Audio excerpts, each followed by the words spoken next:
श्री स्वामी समर्थ. माझ्या सर्व ताई, दादा, मावशी, काका, आजी, आजोबा यांना सर्वप्रथम सर्वांची माफी मागते. माझा थोडासा आवाज बसलेला आहे, परंतु व्हिडिओ बनवणं हे गरजेचं होतं, कारण 2-4 दिवसापासून व्हिडिओ बनवला नाही. शॉर्ट व्हिडिओ टाकत असते, तर मग शॉर्ट व्हिडिओ तर काही शक्य नाही. म्हणजे आज काही शॉर्ट व्हिडिओ नाही, पण मला आजचा जो स्वामींचा अनुभव आला आहे तो मी तुमच्यासोबत शेअर. मंडळी, खरंच आपल्या स्वामींची इतकी लीला आगद आहे ना, की फक्त आपण म्हणतो की स्वामी आपल्या दृश्य रूपामध्ये आहे, स्वामी आहे, परंतु खरंच फक्त स्वामी ना अदृश्य रूपात नाही तर प्रत्यक्ष रूपात सुद्धा आहे. ते फक्त आपल्याला दिसत नाही. हा अनुभव मला स्वतःला तर खूप वेळेस आलेला आहे, आणि आज तर खरंच इतका मोठा अनुभव आला आहे. तर हा अनुभव ऐकल्यानंतर तुमच्या सुद्धा डोळ्यात पाणी येईल, इतका मोठा अनुभव आहे. मंडळी, मी लहान कधी म्हणजे माझी जेव्हा माहेर होती त्यावेळेस मी कधी स्वामींची भक्ती केली नाही, आणि त्यावेळेस कधी स्वामींचं एवढं कधी ऐकलेलं नव्हतं. मी त्यावेळेस नाही स्वामींची भक्ती करायची, आणि मी माझा देवावरती पहिल्यापासून विश्वास आहे, त्याबद्दलचा काही वाद नाही. परंतु शेवटी कुठल्याही देवाला निवडताना आपण देवाची भक्ती करायची म्हणून करतो, परंतु ज्यावेळेस आपल्याला ज्या संतांचा अनुभव येतो तेव्हा आपण खऱ्या अर्थाने भक्ती मार्गाला लागतो. परंतु स्वामींच्या बाबतीत तसं नाही. स्वामींना जे भक्त आवडतात त्याच भक्तांना स्वामी त्यांच्या भक्तीत ओढून घेतात. हा सुद्धा माझा काही गोष्टींचा त्रास झाला, म्हणून मी नरेंद्र स्वामींची भक्ती माझ्याकडनं काही नंतर कमी पडली. परंतु काय असेल, स्वामींच्या मनातही होतं की स्वामींनी माझ्या आयुष्यातून स्वामींना माझ्या जीवनाचं कल्याण करायचं असेल, म्हणूनच स्वामी सुद्धा माझ्या आयुष्यात होते. मी अशी तर वास्तूसाठी त्यांनी सांगितलं की तुम्ही तुमची नवीन वास्तू करताय, तर त्यांनी मला वास्तूमध्ये टाकायला लावल्या. तर ही सुद्धा स्वामींचीच लीला होती. त्या रूपाने स्वामी आपल्या वास्तूमध्ये आले, आणि तेव्हापासून मी स्वामींची भक्ती करायला लागले. तर स्वामींच्या कृपेने त्या वास्तूमध्ये म्हणजे त्या जेव्हा आम्ही त्या आपलं ब्रह्मस्थान असतं त्या ब्रह्मस्थानावरती त्या पुरवल्या. त्यानंतर ते पिरॅमिड असतं त्याची चारी बाजू. तर असे तर भरपूर अनुभव आले, परंतु आजचा सगळ्यात मोठा अनुभव मी आज तुमच्यासोबत शेअर करणार आहे. तर मंडळी, मी लहानपणापासून माझ्या आईच्या माहेरी वाढली, आणि माझ्या आईची आई वडील यांनीच आमचा लहानपणापासून सांभाळ केला. त्याचं कारण म्हणजे आम्हाला वडील नव्हते म्हणून. तर ज्या आजी आजोबांनी आमचा सांभाळ केला, आज त्यांच्याच बाबतीतचा मी एक अनुभव सांगणार आहे.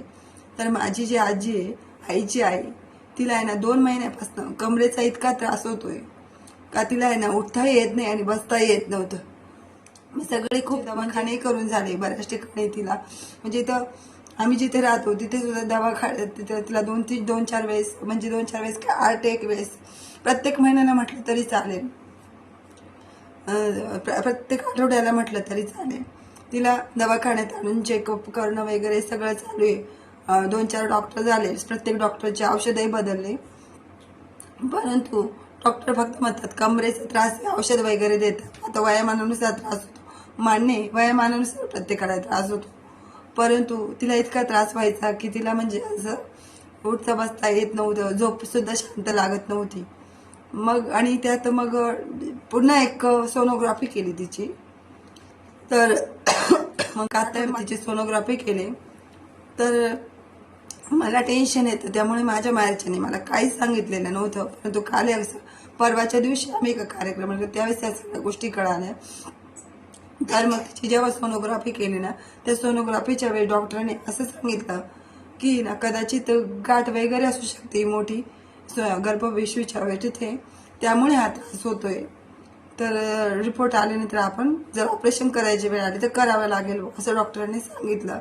मग त्यावेळेस माझे मिस्टर, आम्ही कार्यक्रमाला गेलो, तर त्यावेळेस माझ्या मिस्टरांनाही माझे मामा बोलले की असं नाही असं प्रॉब्लेम सांगितला आहे डॉक्टरांनी. तर मग आम्हाला म्हणजे माहिती नव्हतं तोपर्यंत, आणि ज्यावेळेस गाडीत मी बसली तर त्यावेळेस माझ्या मिस्टरांनी सांगितलं.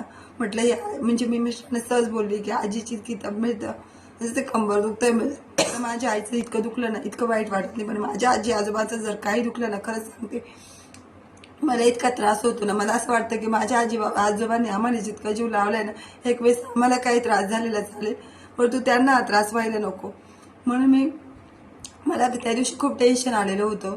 मी गाडीत मिस्टरांशी बोलली, म्हटलं या आजीचं सारखं काय नाही काय दुखत, नेमका काय उपाय करावं तेही कळत नाही आणि त्यात ती तापड स्वभावाची, ती शांतही बसत नाही, नेमकं काय करावं. तर मिस्टर बोलले, अगं तसं नाही म्हणे, तिला कमराच्या तिथे डॉक्टरांनी गाठ सांगितली, म्हणजे गाठ सांगितले म्हणे, त्यामुळे तिला तो त्रास होतोय. जर डॉक्टर काय बोलले तर ऑपरेशनही करावं लागेल.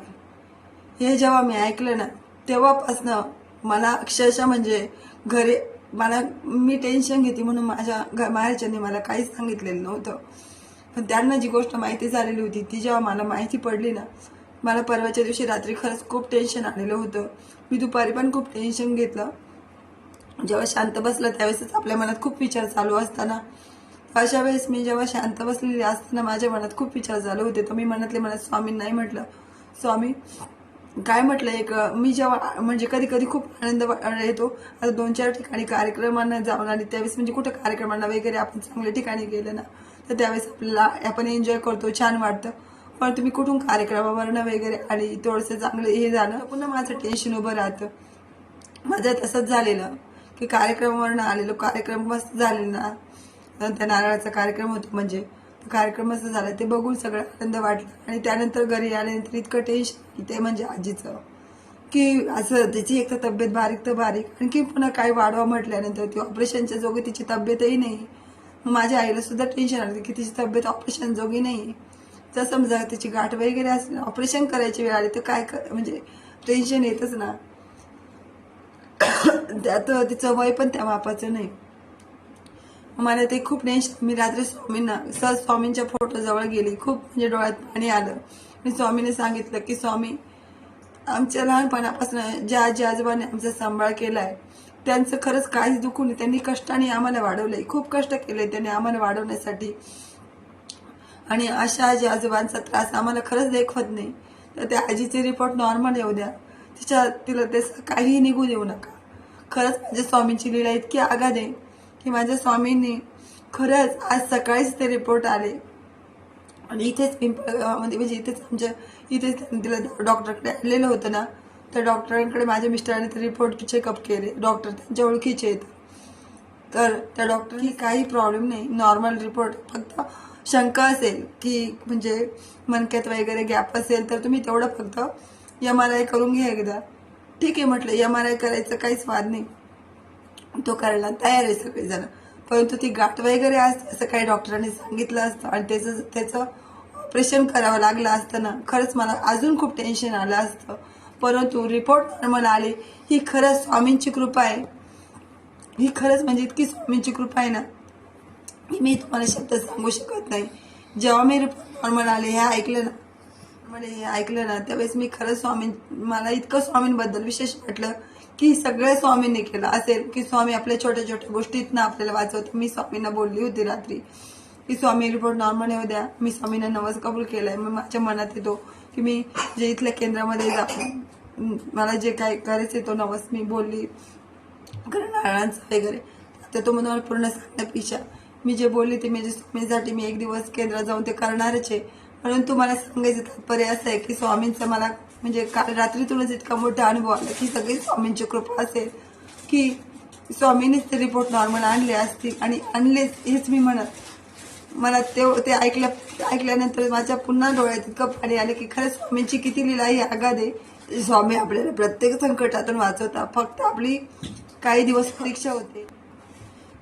स्वामीच आपल्याला प्रत्येक गोष्टीतनं मार्ग दाखवतात. आजचा मला आलेला खूप मोठा अनुभव आहे. माझ्या स्वामींची खरंच लीला इतकी आगाध आहे, हे मी शब्दात सुद्धा तुम्हाला सांगू शकत नाही. अशीच कृपा स्वामीची सगळ्यांवर राव, हीच मी स्वामी चरणी प्रार्थना करते. आज माझा आवाज बसलेला आहे, घसा बसलेला आहे 2-4 दिवसापासून. माझ्याकडनं मी शॉर्ट व्हिडिओ टाकत असते युट्यूबला, परंतु ते सुद्धा माझ्या आवाजामुळे मला टाकता आलेले नाही, 2-4 कार्यक्रम असल्यामुळे पण टाकता आलेले नाही. परंतु आज मला जो स्वामीचा अनुभव आला तो मला असं झालं होतं की कधी मी तुमच्यासोबत शेअर करेन, म्हणून मी माझा आवाज खराब असताना सुद्धा तुमच्यात काही चुकलं असेल तर त्याबद्दल मी तुमची माफी मागते मंडळी.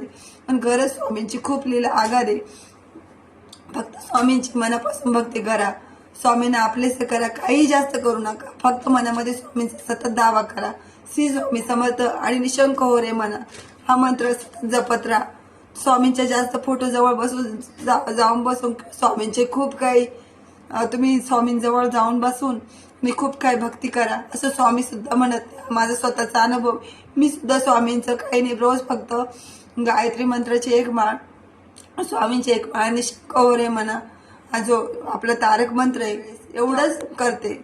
आणि स्वामींची मात्र मनापासून सतत स्वामींचं नामस्मरण आता माझ्या तोंडात आहे. तरी मला स्वामींचे बरेचसे असे अनुभव आले. फक्त स्वामी काय म्हणतात की तुम्ही भक्ती करा, मी तुम्हाला नक्कीच मार्ग दाखवेल, तुम्हाला तुमचे कल्याण करेल. सगळ्यांनी हेच करावं. जेवढे आपले स्वामींचे भक्त वाढतील ना तितका या जगामध्ये दृष्टांचा नाश होईल आणि ह्या जग आपले स्वतःचेच काय तर या जगाचे सुद्धा कल्याण होईल. मंडळी फक्त ती स्वामींची मनापासून भक्ती करा. श्री स्वामी समर्थ. जय जय स्वामी समर्थ. माझ्याकडनं काही चूक झाली असेल तर ती मी स्वामी चरणी अर्पण करते आणि व्हिडिओ इथेच समाप्त करते. श्री स्वामी समर्थ. जय जय स्वामी समर्थ. व्हिडिओ आवडल्यास चॅनलला लाईक शेअर सबस्क्राईब करा. असेच भेटूया एका नवीन भक्तिमय व्हिडिओ सोबत. तोपर्यंत श्री स्वामी समर्थ सर्वांना.